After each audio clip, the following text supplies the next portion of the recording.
निर्भया का गांव आज भी बदहाली से जूझ रहा है और हालात ये हैं कि गांव में सड़क तक नहीं बनी है और लोग बुनियादी सुविधाओं के लिए भी तरस रहे हैं।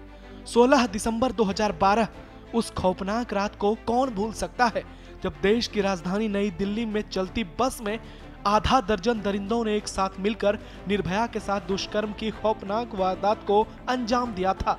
हालत इतनी खराब थी कि मौत से संघर्ष करती बहादुर बिटिया ने आखिरकार 13 दिनों के संघर्ष के बाद जिंदगी को अलविदा कह दिया था।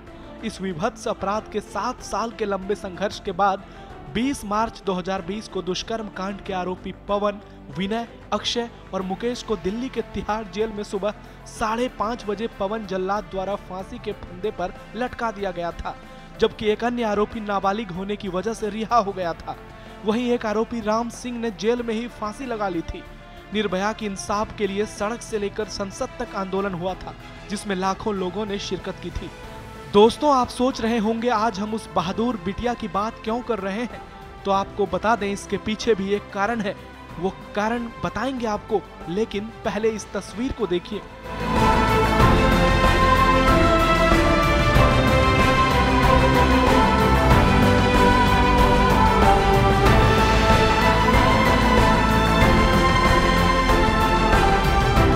नई दिल्ली से सैकड़ों किलोमीटर दूर ये बलिया जिले का वही मेडोरा कला गांव है जो निर्भया का पैतृक गांव है और यहाँ पर खेल कूद कर ही वो बिटिया पली बढ़ी थी।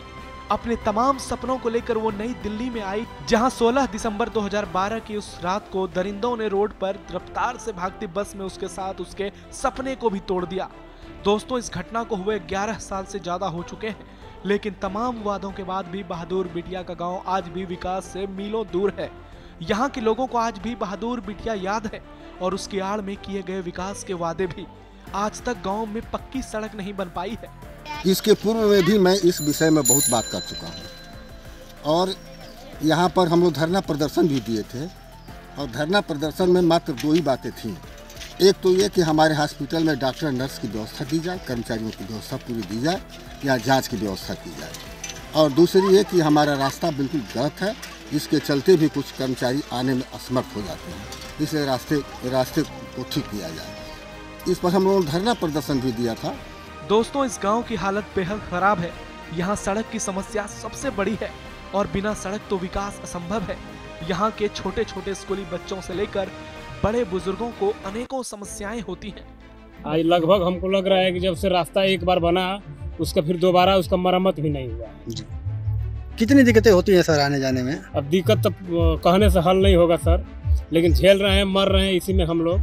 मरीज को लेकर जाना होता है, वो भी हम लोग समय से पहुंच नहीं पाते हैं, मरीज बीच में ही दम तोड़ता है। ये सड़क सर ये बड़का मेड़ौरा से हॉस्पिटल से पूरा ये भरौली तक जा रही है जी, और ये स्थिति ये 10-15 साल लगभग हो गया खराब। ये गाड़ी बच्चों के लिए भी नहीं मिलता है, जाने के लिए बच्चे भी छुट्टी मारना पड़ता है। गाड़ी नहीं जाती है तो क्या करेंगे, बच्चे पढ़ने नहीं जा पाते हैं। ये स्थिति ऐसा स्थिति है खराब की माने गांव के पूरा स्थिति खराब है हमारे। सिस्टम के दावे और उन दावों की हकीकत आखिर होती क्या है, इसे समझने और समझाने के लिए कुछ और कहने और सुनने की जरूरत नहीं, क्योंकि ये तस्वीरें हमारे पूरे के पूरे सिस्टम के सच को बेनकाब करती है। ब्यूरो रिपोर्ट, श्रेष्ठ यूपी।